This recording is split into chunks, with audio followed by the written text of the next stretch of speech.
Welcome to the Kalaghoda Arts Festival. This session is brought to you by Jaslok Hospital.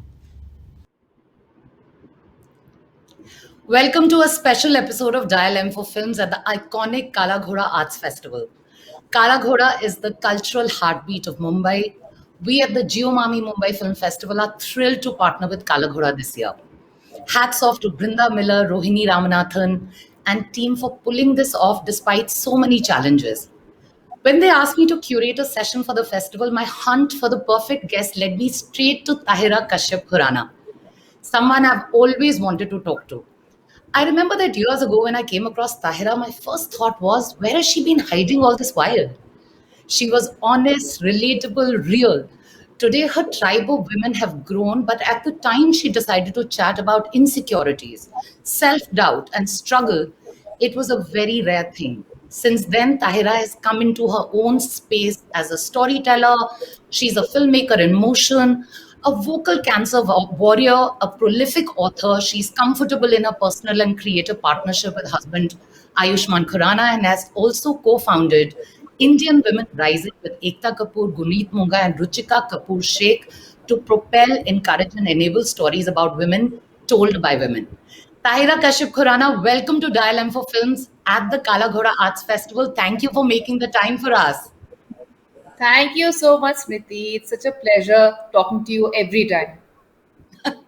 Tyra, congratulations are in order. First of all, you're on a roll. You made the lockdown so productive. It is so exciting and heartening to see you soar. Thank you. Thank you. And I was just trying to make the most of it. So, yeah. I want to start from there because I love the lockdown tales. You wrote and Yeah. narrated 11 lockdown tales. The first one was, I think, Che Foot Dur, and it went Yeah. up on your Instagram account on the 3rd of April. I remember just 10 days into the lockdown. First of all, how did you find the creative mind space to write these, and what inspired you to pick the 11 stories you decided to tell? You know, I'm very surprised. Of course, you've done your homework and I have forgotten my classwork. So, when was it? When was it that I posted the first video? Honestly speaking, storytelling has been a very, very integral part of my life. One way of expressing myself, whether in a happy space or a sad or just to introspect, is to write a story about it. And I'm heavily into fiction. I love writing fiction. And so when the lockdown happened, there was a lot of chaos. That was the time. Like right now, तो अब तो normal हो गया. तुम्हें COVID हो गया, अरे कुछ नहीं होता. तो ऐसा हो गया. But at that point of time, we all were going crazy, berserk. There was a lockdown. There were the migrants who were going. Uh, you know, humanity was being pushed. We were a lot of our inherent nature was being tested. We are not. There's man is a social animal. It's the saying with some reason, and clearly it was testing a whole lot of us. I think the lockdown was in March and this was in April. So even in 10-20 days, I saw so much happening. You know, just not getting my normal newspaper. That's also shifting away from the routine. Then waking up to news and seeing on Twitter people marching on the highway. You know, I just wanted to have hope. I'm a big optimist now. I'm a big optimist because I have been on the other end of the spectrum a couple of years back. And so I knew this was a testing situation for each one of us. And the best way to soar is just have faith in humanity and have a lot of hope. And I wanted to write stories which reflect the ethos of what I just spoke. And I thought I'll just go with just one story or two stories. And the response was amazing. I thought maybe Instagram, the retention span of anyone is just few seconds. They want instant gratification. एक अच्छी सी picture लगा दो अच्छे से कपड़े पहन के and then you get a like. But if you start speaking for a long period of time, you don't get a like also. और अगर बिकिनी पिक्चर पहन ली तो मतलब बहुत ही सारी likes मिल जाएंगी. So I was just thinking, I know who's going to say. And the beautiful part was the likes didn't matter because in the comment section, there were people who were discussing the story. And this was like a 7 to 8 minute story, each story. Yes. So I was really, really, overwhelmed with the beautiful response that I was getting, and it just encouraged me to write more and more. And yeah, so it came down to 11 stories. They were wonderful stories, and I think what was really special about them was that you packaged them really beautifully, with the right kind of sound, and there was so much empathy in your voice, and you spoke about things that matter to all of us, and there were serious things, lots of insight, and then there was a hopeful message always at the end of it, which I think was very necessary at that point of time because people were just fraught with anxiety. Tyra, I really want to know, you've got a very unique voice, with all the self doubt that you spoke about or have been speaking about that one finds so much resonance with. That voice is laced with humor. It's not bitter. It has insight. It has curiosity. What was it like? That's why I'm very curious about the environment that you grew up in. So, what was it like to grow up in Chandigarh in the Kashyap household? Oh, it was amazing. Yeah, I think my father has an amazing sense of humor. Ours was a very middle class setup. Both my set of parents were working, and I would call that progressive, but it was progressive. But at the same time, both need to work for घर की गाड़ी चढ़ाने के लिए types. My mother was the teacher in the same school that I was studying. This was not out of choice, but my fees was maafed. So I got a fee waiver because of my mother teaching the same school. So it was that. So this is the beautiful small setup that the three of us were in. I don't have a brother or sister, it's just the three of us. And it was just amazing. Yeah, we made lovely memories together. Once in a month or twice. So once in a month, we used to go to Kasoli. My father used to ride on the bike, and both of us used to sit pillion ride. And when the multiplexes came, then once in a month we could afford to go for a film, and we had our share of caramel popcorn, which was a novelty at that point of time. I used to look forward to that. So I think these are some very beautiful memories that my parents have given me, and I cherish them till now. The idea to wait for something to happen, to cherish something, that waiting time is something which is amiss right now. And it's not got to do with any financial constraint now because 4G is there. I mean, to say prepaid card is there. Everything is just so instant.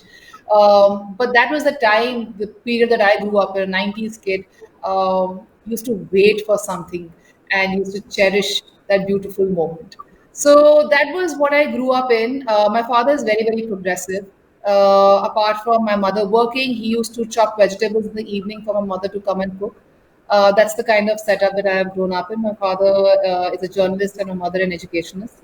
So pretty much a literary background, but both of them were artists. So my father is a classically trained singer, an Indian classical trained singer, and my mother was heavily into theater as well. And so I think genes थोड़ी सी transport हो गई. But just because of the setup that we were in, choosing to have theater or films as your career was a disaster for someone who belonged to a middle class because उसमें होता है you have to have a monthly salary. You just can't do theater and just and I try to do. We try to make a theater group, but till the time Manchkandra, yeah. So till the time the tickets were free, people used to come, but it hurt them to pay even $20. And so when I came to Bombay after marriage and I saw Prithvi Theatre, it was a whole new world for me where people were ready to shell out the same amount of money that they shell out for a multiplex movie. And I was bowled over. I was like, yeah, ये तो बहुत सही है. But this was not how I was brought up. Yeah, so that was what Chandigarh was, complete Punjabi household with crazy humor.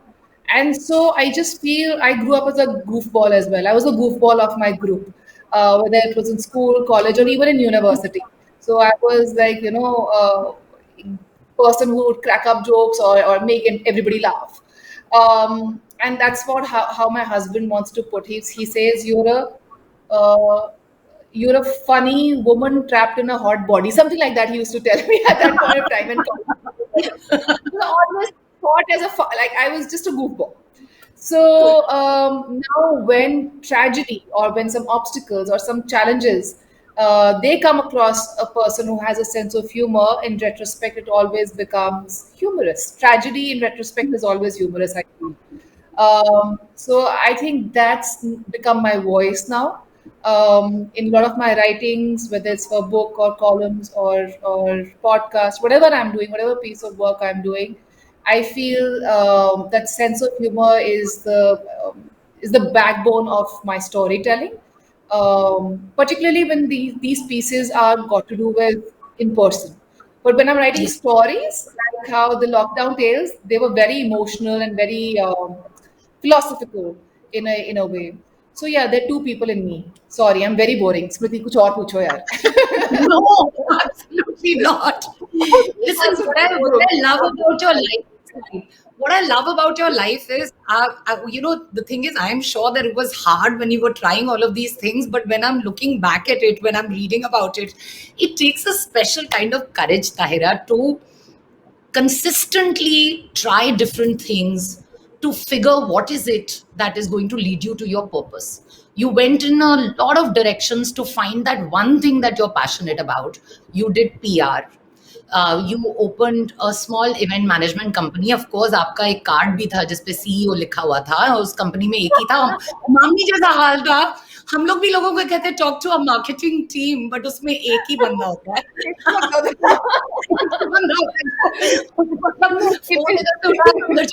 Then you did, of course, theater was something that you started. You staged your first production when you were 19 years old. You taught, you did radio, and there was a small side gig also as an aerobics instructor for the building that you were in, which I read about. You're an author. What is it that kept you going despite the fact that you would either leave something out of boredom, or you would leave something because of the fact that you felt that I wasn't good at it, it didn't work out, like the event management company. What kept you going? Yeah. No, there is one way of putting it that you're courageous, and the other way of putting it is that you're very lame. So I think I have to go with that. That was very, very lame. So bad. पता ही था करना क्या है life में अपने अपने आप का क्या करूं I had no clue I was so clueless I don't know and now I'm not very harsh on myself because I've realized a whole lot of us are clueless and we're just Yes. moving along जहां पर जिंदगी लेके जा रही है we're just moving along and we still lost. There is a handful of people who actually know what they want and they're so driven that they actually work towards that goal. But there's a large part of population which I think would empathize with me when I knew what I liked doing, but I didn't know what I wanted to do. It's crazy as it may sound, but so then I started again. I think it comes from um, from the root cause where there's a lot of disbelief in yourself and in your talent and in your vision. So when you have that disbelief, you have those clouds of doubt looming on your head all the time, perpetually doubting you whether you are cut out for something or you'll be able to do something. Then you find solace in something which is more traditional. But your inherent self is not traditional. You want to break out of the box and you want to do a whole lot of things. But just because your upbringing is like that, so you try to, go along with however things are already rolled out. So I did the usual. I tried to study medical. I did MBA. Of course, failed miserably at the both of them, thankfully. But and then I still couldn't realize that I could make a living out of my writing, which is why then I started with radio. And it's not that out of boredom. In fact, honestly speaking, apart from that event company, every job that I took, I gave it my best. I'm a hard worker. I really work hard, and I really gave it my best. And when I was at the peak of getting appreciation or a promotion or a increment, when people used to reward me, I used to pay them back with a resignation letter. And I don't know what I was doing. Like, why would I do that? If somebody's appreciating me, somebody's given me a double pay package, I'm supposed to linger on, right? And that used Yes. to be like this. And And that's exactly what happened while I was PR, whether it was event, whether that was then even in Bombay, I started teaching at colleges, and I got very good feedback from kids and everyone. But then that was the thing that I just didn't want to do it further. Of course, lost as I was, pretty much down in depression also. That's where I came across a wonderful philosophy, and that really, really rooted me. It's Buddhism. not that Yes. So I started chanting. I follow Nichiren's Buddhism, and it's not that Nichiren's Buddhism. When I started following, somebody told me, "Oh, you must write. Oh, you must make movies." No, the first thing about any powerful philosophy is that it empowers you. And what happens when it empowers you is those clouds of doubts that were looming, they start to dissipate. There's a lot of clarity which comes from within. There's a lot of courage that comes from within to take on things, and actually you gravitate towards what you meant for you or that gives you happiness. So you're basically fighting over the self doubt, and those own conspiracy theories that keep going in your head that tell you that you don't deserve to do a certain thing, or you're not cut out for it, or other people are more talented or more educated. So that's what this philosophy did. It gave me wings to dream. And it's I think the startup point for each one of us or any one of us is to dream. Once you dream, your path to victory has begun. I was depriving myself to dream, and I learned how to dream after I started chanting. So yeah. How wonderful, Tyra. But I'm also very curious that when you did come to Bombay, and I know that you took a while to shift to Mumbai. You didn't make the shift with Ayushman. You didn't make the shift in the initial years. You took your time to come and settle in the city. But the first few years when your life brought you here, how was it navigating those years? What were your experiences like? I was a wreck ball. I was miserable. I was a small town girl lost in a city which doesn't know how to sleep. It's constantly working. People out here are full of life, and there's always a mission. And I wanted to charge ahead with a mission too, and I had goals to accomplish, but I didn't know what my goals were. I didn't know what my mission was. I was just so lost that I felt even more lost. It's not that I wasn't lost back home in Chandigarh. I was lost there too, but I was just protected around my parents' environment, a city that I grew up in. But when you're just out there in Bombay, you just feel so vulnerable, uh, that you just feel very, very naked. I don't know how to put it. Yes. And I just wanted to take shelter and hide back into my nest, which was in Chandigarh. And so it took a very, very long time and two kids and a whole lot of courage to finally come to Bombay. And I just went cold turkey, like, ab maine Chandigarh aana nahi, ab let me just give this a shot. Um, and that's where I started, getting being in sync with the city. It took me around 7 years to fall in love with the city, and now I feel more at in Bombay. Honestly speaking, there is no world that I would love to live in, but Bombay. And I just spent 7 months of my lockdown in Chandigarh. It was beautiful, but I was itching to come back to the city. Tyra, tell me something. Now that you reflect back on that time, those years that you felt lost, you also felt very exposed, very vulnerable. Um, could there have been things now that there's hindsight? Do you think there could have been any ways in which your journey could have been made easier? Yeah, it's all about finding peace with yourself, all about liking yourself. I never felt nice. It's a very silly, but it's very important to like your own company. It's very important to give for self introspection, to love yourself to an extent that you don't flinch when you look in the mirror. Like, that's the kind of dissociation I had with my body and my mind.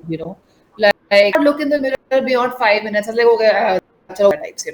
Like, so that's the kind of dissociation I had. So, and that is a place. That place is within you. You need to find that peace, that solace, and that comfort within you. Guys, I was just running from Bombay to Chandigarh. It didn't make any sense. This disconnect was within me. I had to find that peace, ability to love myself, ability to dream for myself. I found that I wanted to really work towards my own goals and not feel as selfish. You go in an aircraft and the air hostess tells you to put the oxygen mask onto yourself first and then onto the other people. About figuring out, sorting yourself out, that you become an event of happiness for people in your environment. So I create that ecosystem within myself. And that was my biggest learning here. So yeah. Tell me something, Dara. Now that when you shifted to Mumbai and decided to give the city a shot and said that, okay, fine, what was the first year like? What was the first year of coming and settling in Mumbai like for you? Once you came back with resolve, once you came back with purpose, that Yeah. okay, we're gonna now figure this out. Actually, nobody has asked me this question, and just makes year of coming was taking both the kids to the play area and feeding them and just taking care of them, being the perfectionist, and then coming back home and just writing. I think the 3 4 years, initial years, I just wrote, Smriti. I just wrote without sir pair because that was the only thing that gave me happiness. And so I wrote short films. I wrote screenplays without any intention that it will ever leave the kind of space of my laptop. And I just kept writing, and I just kept taking my kids to the play area, and that was my life. Up until one day, I wrote Toffee, and I just narrated the short story to my husband, and he was like, "This is an amazing script, and you must make a film out of it." And I was like, "Can I do this?" And that was the time again. I had started chanting by then, and so I was pushing myself. I really, really had to be my own biggest cheerleader. I really had to push myself out of the cocoon and really, really work towards my own happiness. And I was like, no, the story does give me tremendous happiness, but I don't know if I can be a filmmaker. And my husband is not too much of. He doesn't express way too much. Like he will not sit you down and 2 घंटे की कोई pep talk देगा. It was just like you should make a film. Okay, fine, and he's on with his own life. And I was like, अच्छा बस बोल दिया, now what to do? So the pep talk I only was giving it to myself. नहीं नहीं, I think I should do it. I should do it. I should do it. And then that's how I made and we were looking for cast, and there are two girls in the film. There's Ritu and the other girl Tanya, and the other girl was my neighbor in Imperial Heights. So it was pretty much a home production, pulling people from here, there, and just made a film. And the crew was just three of us. So that was the initial phase for me in Bombay. Ira, what a beautiful film. It world premiered at the Mumbai Film Festival. We are so proud of the film. We are so proud of the fact that, you started your journey as a filmmaker with us. So definitely everybody should watch the film. It's on Eros now. And I read somewhere that despite the fact that Ayushmann was so supportive and wanted to do this, he was the producer on the film. And then, to a certain extent, you were like, okay, he's produced it. And then finally, you made peace with the entire thing when Eros came on board and independently picked up the Yeah. film. Yeah. So I hadn't made peace with it. Honestly, it was something that was troubling me. And it was a very high budgeted film, So it was, but the fact was that I always thought, like this is my partner who's put his money, and I didn't feel nice about it, honestly speaking, Smriti. I was not very happy about this part, but I was like, okay, since it's making it to so many film festivals, it also went to the Taiwan International Film Festival and it was screened along with a Cannes winner. And the makers, the organizers came to me and they told me that they loved the film, but we have a Cannes winner, so you got to know where this is going. But My this was the first time my film was ticketed, and it was a house full, and people out there are amazing. So I was getting all these sort of validations, and it was very, very gratifying. But the fact that the money was there, and it was there in my heart and my mind, and I think this is where the universe is always looking out to you. You just need to send the signals that you want to be happy, and it just catches on. And that's when Eros Now came on board, and they exactly gave the entire money back to the producer. I was like, yay! I was so happy. I was very, very happy, and it was like a load off my chest. So yeah.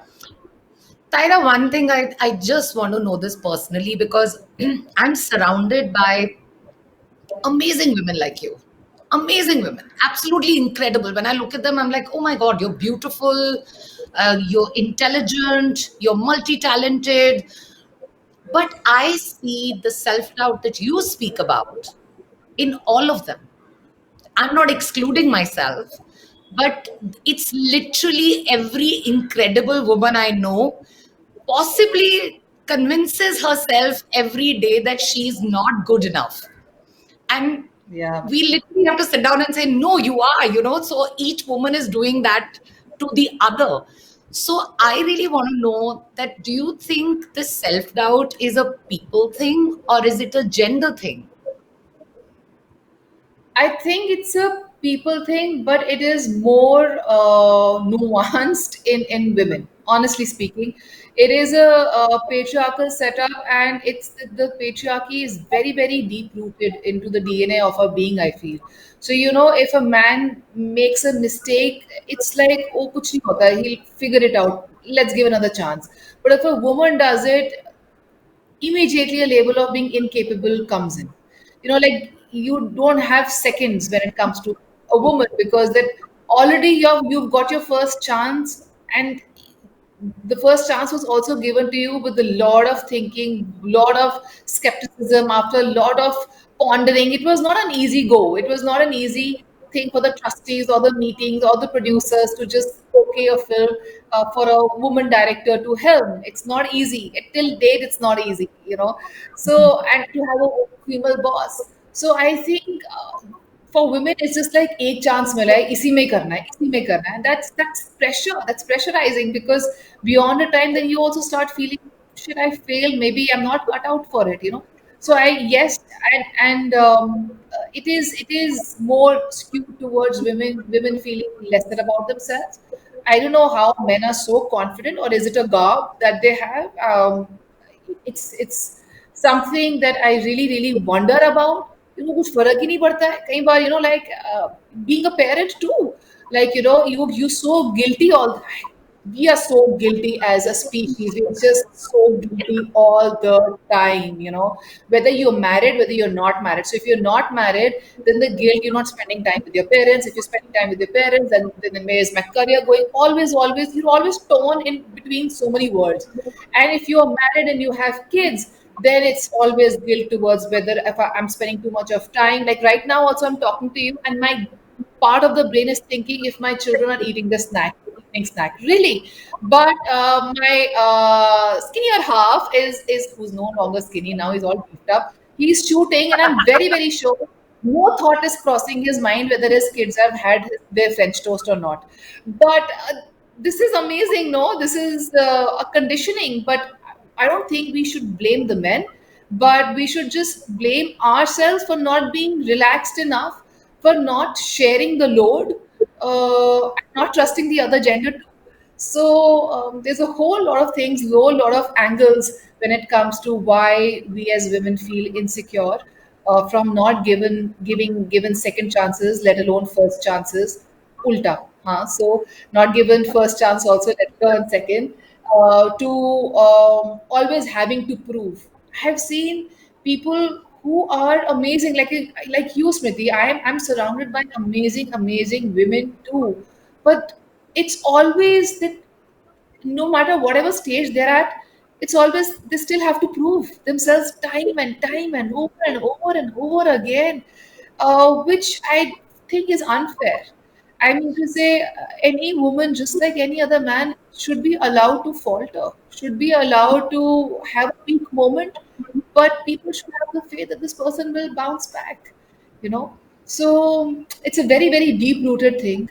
But the fact is, right now with IWR, for instance, Indian Women Rising, which I knew you would come to later on, but it's one of those dream projects that I have always wanted to do, put in words by Guneet. So Guneet and we have collaborated on a whole lot of things last year. बहुत सब कुछ कर लिया इकट्ठे. And we shared uh, our dream, our thoughts, and insecurity is that, there's a handful of women directors, handful, and Handful. she shared this. Yeah, she's shared the statistics. So, and handful भी वो पता है कि जिन्होंने hit फिल्में दी हैं, हाँ, और उनको साल में एक फिल्म ही करने को मिलती है, या फिर 4 सालों में एक फिल्म करने को मिलती है. अभी जो बाकी फीमेल डायरेक्टर्स हैं, जिनकी ब्लॉकबस्टर नहीं, that doesn't mean that they are not talented. उनके बारे में तो हमें पता तक नहीं है. And so when she threw the statistics at me, that they were like within 5 years, last 5 years, they've had been on about 6% women directors. I was just so shocked, and this is half of the population that we are talking about. Exactly. And we do.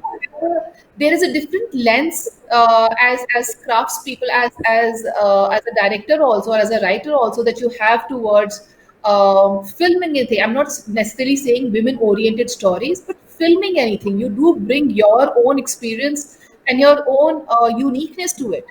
The thing is, the world has been deprived of that individuality, of that lens. So we spoke about it, and we really wanted to do something about it. And then Indian Women came into being, and I think I'll explain once, if at all you want to ask. Oh, I see. Yeah, so yeah, that's Ekta, Guneet, and me.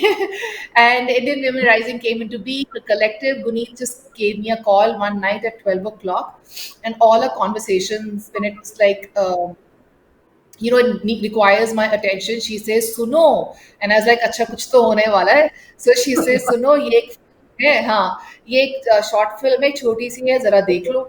So I am always very kicked about short films or films as such. So मैंने कहा ठीक है, and it was 12 o'clock at night, and I saw, and I was blown away. Bittu is what I saw. It was just so amazing. What an amazing short film, है ना? And I was. It Uh, It just broke. I I, mean, she gave me, you guys are cruel because she sent me the film. I went into the film not knowing anything. I fell in love with Bittu. I remember putting out this post. I fell in love with Bittu and it broke my heart into a million pieces. Like by the end of it, I was just blown away. What a beautiful film you guys have picked up to champion. yeah. So more power, Yeah, guys. so yeah, thank you. So that was a thing. I was like, this is an amazing film made by an independent filmmaker, Karishma. Karishma. And yeah, and we knew that we want one more powerful woman. And we went to Ekta, and within a heartbeat, she didn't bat an eyelid, and she was like, I'm on. And so was Ruchika. And that's what it is. I think it's very contrary to the fact how women are perceived as, they're always perceived to be taking down each other, or being very envious, or not being. Here I saw women just waiting for an opportunity to root, to be cheerleaders for other women, to really pull each other up. And it really took few seconds for Ekta to come on board. And so then, and that's because we have Balaji offices and secure offices, is why we could support Bittu. And that's what we have taken on to ourselves, yeah, to really support and bring forth lot many other women directors. Tyra, you speak about conspiracy theories very often. I have my own conspiracy theories. The narrative that you're speaking about, like you said, na, that there is a prevalent thought that women don't get along, they will fight with each other, loggerheads, they will cry in a tough situation. I've seen women in the toughest situations, I've not seen them cry. They might be crying in the loo, but they're just like, let's Yes. take charge, sort this out. I know, So, man, कहीं से अंदर से these खेलने are uh also जाती है. Yeah. these are also narratives, I think, that are spread, to cater to the norms that exist, that separate us. So it's heartening to see the collective come into being to propel and support women. What I'm going to do is I'm going to put my questions aside and ask you two, three questions from people who've specifically written to get to know about Indian women rising. Natasha Chopra, who's the creative head of Sanjay Dutt Productions, says, "Hello, Tahira. I would like to know where do you see Indian women rising going? How do we as female content developers, makers reach out to you? What kind of stories do you want to tell? And are you only going to be doing short films, or are you going to be doing more? And what is your philosophy for the initiative?" I must say that Natasha's asked many questions, but Natasha, that's like a whole lot. She's covered the entire thing. she's like, So, "मुझे हाँ, मुझे बताओ क्यों है ये? So, let's break the entire thing. अभी तो मुझे याद भी नहीं है क्या कुछ है, but the one thing I no, remember was like how to reach out. how Yeah, do I'll I just mean? go for it. Yeah, just go for it." Yeah. So the first thing was it is it just shorts or is it films? It's everything. You know, it's all formats of storytelling, whether that's a short film or a feature film. The prerequisite is it has to be from by a filmmaker, by a woman filmmaker. That's the stress. What kind of stories? I mean to say, it could be any. In fact, that's what we want to do. We want to disrupt the conditioning that we have, that either we have Jhansi Ki Rani or revolutionaries, or we have tragic queens. But there's so much in between. There's so many stories in between, and it's not necessarily that we are only going to support or root for uh, women in the stories. It's right now it's about who is behind the lens, supporting them, the film crew, the women crew and filmmaker, and the stories could be anything, yeah, that engages us. And apart from that, what was it? How do we reach out? So we are everywhere on socials. There's Indian Women Rising. There's the website as well. There's the Instagram page as well. We are on Twitter too. So I believe right now there's only one thing which is being reflected on the website, that's Bittu. But I'm sure in months and years to come, there'll be many, many such films and filmmakers whom we'll shine light on. And what was another question? So I think you've answered. I think she wants to know what the philosophy is and where do you want to take it? Where do you see Indian women rising going? Where does it go? So, honestly speak, Sucheta, right? No, that's Sucheta, Natasha Chopra. Natasha Chopra. Natasha. So, Natasha, honestly speaking, I'm being just very, very honest, and these are not questions that I should prepped by media or PR. I wish I had prepped this though, but honestly speaking, we wanted to do something like this. Bittu came, and we knew we just had to jump and come to the rescue, sort of cheerlead for it, and we want it to come across from an official, substantial space. And so we made Indian Women Rising. And now, since it's made, and the kind of love, immense love that has been poured in from all corners, like people are approaching themselves that how can we help you support the cause? It is just so beautiful that we feel that the future is women. It's so much that we can do with Indian Women Rising. But right now we're in phase one, which is about distributing and which is about marketing. But perhaps a phase two and three would also have us delving into a few more elaborative arms of this collective. I just feel there's a lot of potential which comes under this. But I think we'll talk more about it when we have something charted out in a proper way. As of now, we are championing Bittu, and look forward to do the same for many, many more films. So, yeah. Taira, one more, there's a person called Hina Gupta. And Hina Gupta had a question in terms of, I think she was a, I think the basic anxiety amongst creators, sometimes people who are reaching out to different production houses, reaching out to collectives. There's usually a general anxiety, and I'd asked Srishti Arya the same thing when we did a session of dialogue with her, that are you going to be going forward making sure that there is some sort of very charted out way to respond to queries that come to you. There is a certain response time that comes, because Hina was like, where do we get in touch with them? And I think you've answered that question, that you are on socials, there's a website that has a email ID, and you can be reached out to via that.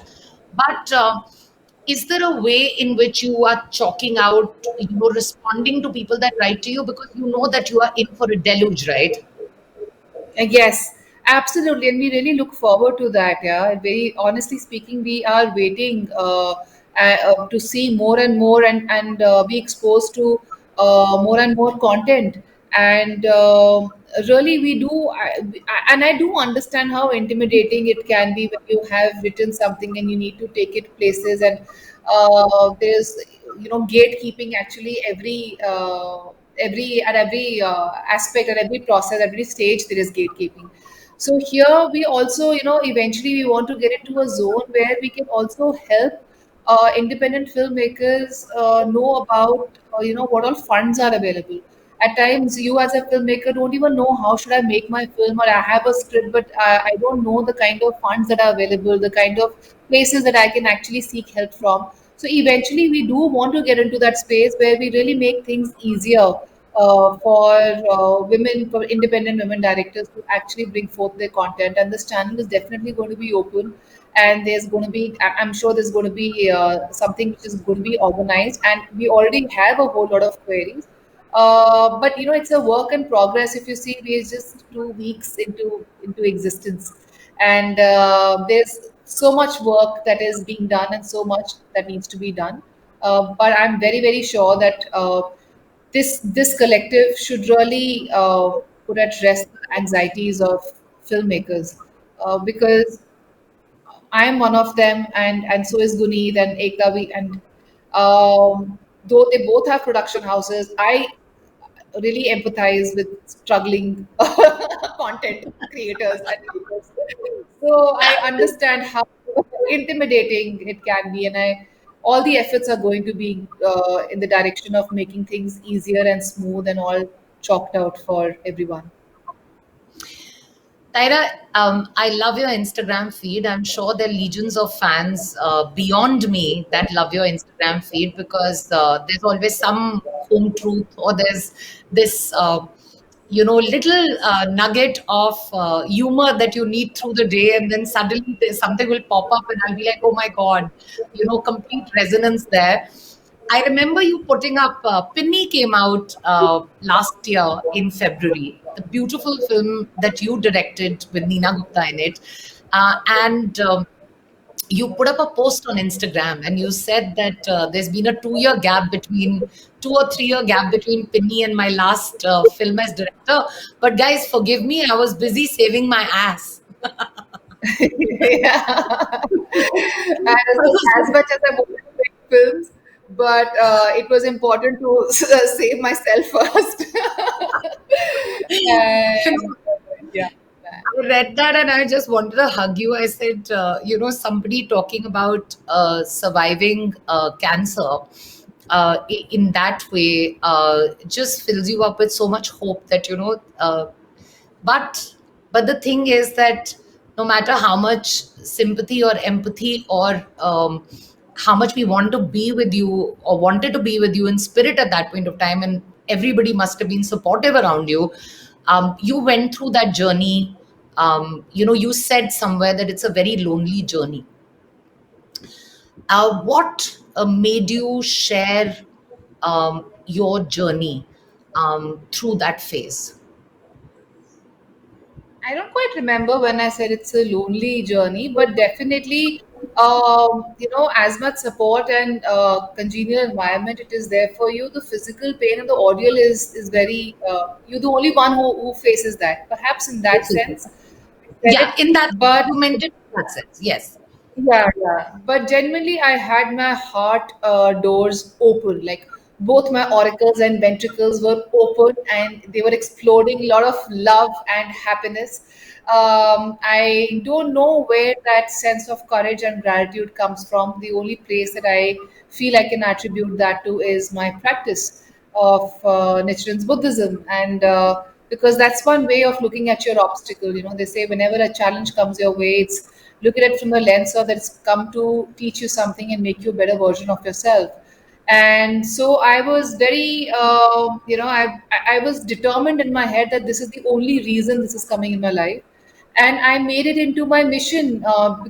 And that's when I started spreading things about early breast cancer detection, because I myself being I'm a BSc biotechnology student. I'm a graduate in that, and then and I belong to a relatively educated background.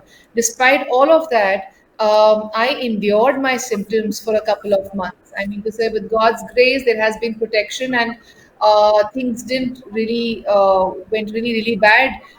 But nonetheless, I shouldn't have ignored the first time any symptom came up. I should have addressed it, given the circumstance, given the situation that I'm at a privileged place of education, of income, of having hospital within a reach of few kilometers in my radius. I mean to say, everything was going on for me. Then what was holding me back? It was my own sense of delusion that things like this don't happen to us, or don't happen to me. It's for the world to suffer. Things like this is, and I remember, I watched Air Dil Hai Mushkil, and I was like, I love the film ना, पर बाद में ना बड़ा cliché होता है, हमेशा cancer होता है किसी ना किसी को, and it was so, cancer was so filmy for me. I thought it's a very filmy thing to happen, and that was till the time I went through it. I was like, oh shit, ये तो असली में होता है.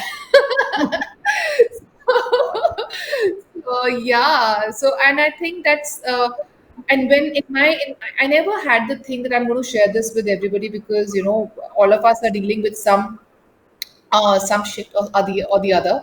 But during my trip to the doctor, because it was a long therapy, this chemotherapy which happened, I took every week.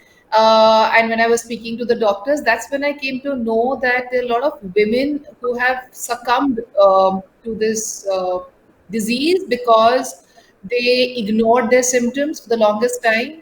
B, because of patriarchy, you feel so ashamed in a joint setup that you don't have it in you to tell your husband or your father-in-law or your brother-in-law that there is something that I'm feeling. C, you feel guilty as if you brought it onto yourself. Again, like I said, women do feel guilty again here. So when he told me about all these and he threw some statistics at me and the number, I was shocked. Like, this was, I didn't suffer. I didn't feel guilty, very honestly speaking, Smriti. And I think that's also because the kind of love and support that I got from my immediate environment. But I don't know if everybody gets that. And to get that, I mean, because why should you feel guilty about catching a cold or catching a disease? You've got it and you're going to deal with it. And you need all that you now require at that point of time is love, care, and attention, and to be really, really proactive about it. And losing life just because of complacency or procrastinating something, that was not acceptable. And I understand for some people they don't realize the symptoms come in, but for there's an entire population that experiences the symptoms but ignores it. And that's when I know that I this is my mission. This is why this karma has come in my life, because I'm going to turn into my mission, and my mission is to spread awareness about early breast cancer detection and prevention, and for women to lead very happy, joyous lives where they have immense love for themselves, and the love is the root is from within. It's not dependent on how you are physically. It's how you feel mentally, and that's what is reflected physically. So yeah, so this made a whole lot of sense, and I was very very passionate about. Is why I chose to write about it and to share it with the world. And I honestly speaking was crazy optimist delusional. I was just very very happy. I also don't know why दिमाग खराब था, but but I generally was. I was just cherishing life, and I think each one of us go through ups and downs, yeah? And we just need to be grounded during our highs and not feel defeated during our lows. So yeah. No, it was wonderful that you shared. You shared your journey, because I think it just made it made people aware, and I think early detection and awareness. I mean, we live in a country, Tahira, where we are still buying sanitary pads and keeping it in black polythene Yeah, bags, yeah, yeah. and some are ashamed to even buy them. So therefore, breast cancer is another stage of nuance that we need to get comfortable with. It has so much attached to it. Yeah. I want to know. I know you can't talk much about it, and I'm segueing straight back to the main hat that you wear, which is you're a filmmaker. What is the news on your feature? So this is what do I say? Still work in progress. I mean to say, all I can say right now is I'm in a good space. I feel good about a whole lot of things, and as soon as there's something concrete, I will share. But definitely. There is something that is coming up.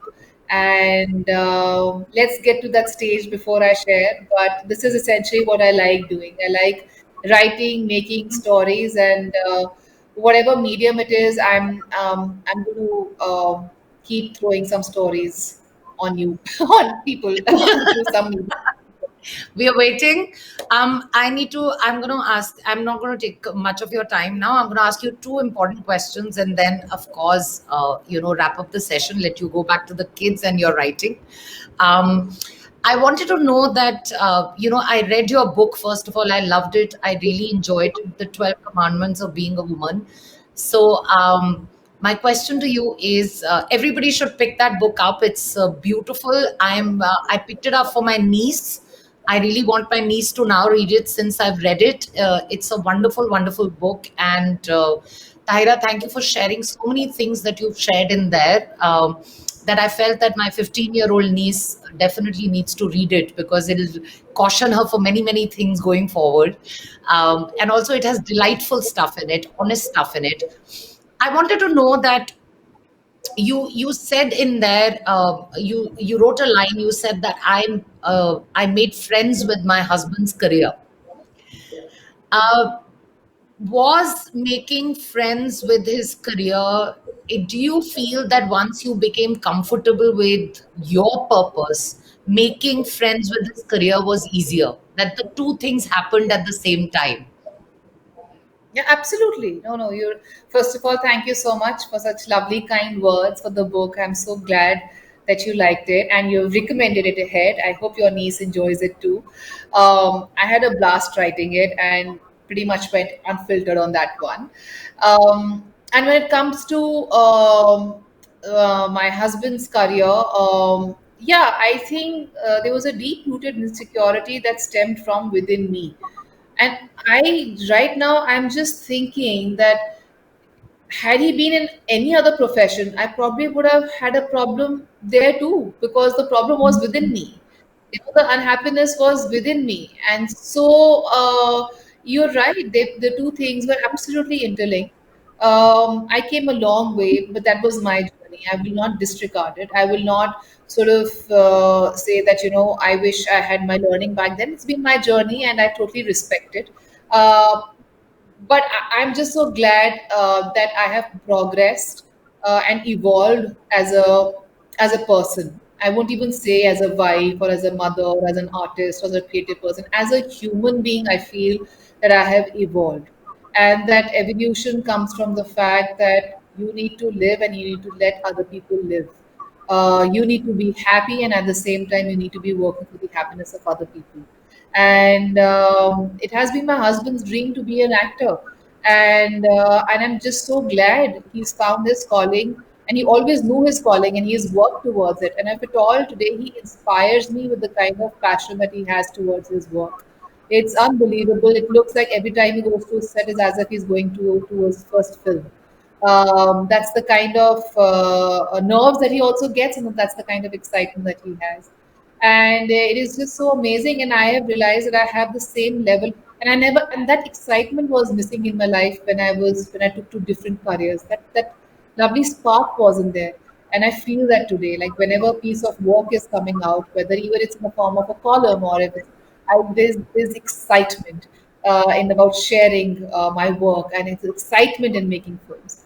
So yeah, the two things were absolutely interrelated. I just feel a person who gives grief to other person, that person, him or herself, is going through a lot of sadness.